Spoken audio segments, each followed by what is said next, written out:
Algeria has accused Morocco of killing 3 of its nationals on a desert highway as tensions escalate between the neighbours over the contested Western Sahara. In a statement quoted by the news agency APS, the Algerian government said the 3 were assassinated in a strike on their trucks. The victims had been travelling between the Mauritanian capital Nouakchott and the Algerian city of Ouargla.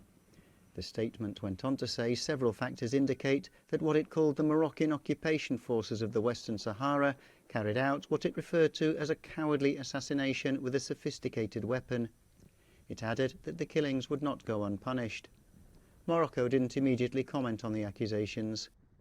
The Western Sahara is 80% controlled by Morocco.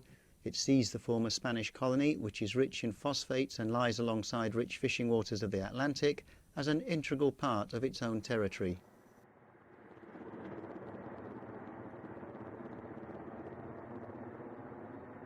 Well, for more on this story, let's talk now to Dr. Dalia Ghanem. She is from the Carnegie Middle East Centre. Well, thanks for taking time to speak to us here on the programme. Briefly, if you could, tell us about Algeria's decision to block off gas from Morocco. What lies behind this dispute? There was, several actions by the Moroccan government that has been considered hostile by Algiers. One of them is the Pegasus scandal, when you had the Moroccan neighbors spying on many countries, among them Algeria.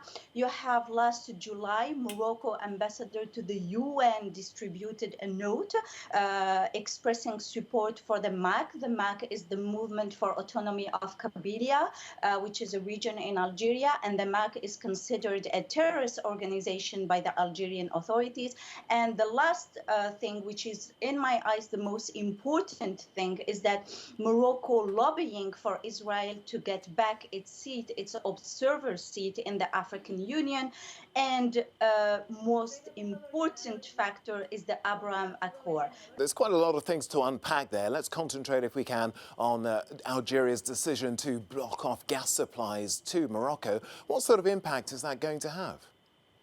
Well, first, it's going to have an impact on Spain. I think Spain is the first victim here because Spain get more of half than its gas by Algeria, and there is a problem, because Algeria is no longer going to deliver the gas through Morocco. Rather, it is using an alternative undersea pipeline, and to avoid Morocco, of course. But the undersea line has a smaller capacity than the Moroccan one, and so some economic experts talk about the shortage of gas coming up soon in Spain. Well, you mentioned at the beginning there's years of enmity between the two countries. They've always managed to sort of, despite that, make sort of tentative diplomatic ties work. How do you see this one playing out? Briefly, if you could. Briefly, I would say this depends on Morocco first. If Morocco decide to play the Israeli card, then there will be an escalation. And for Algeria, there is already, potential there for military clashes at the borders.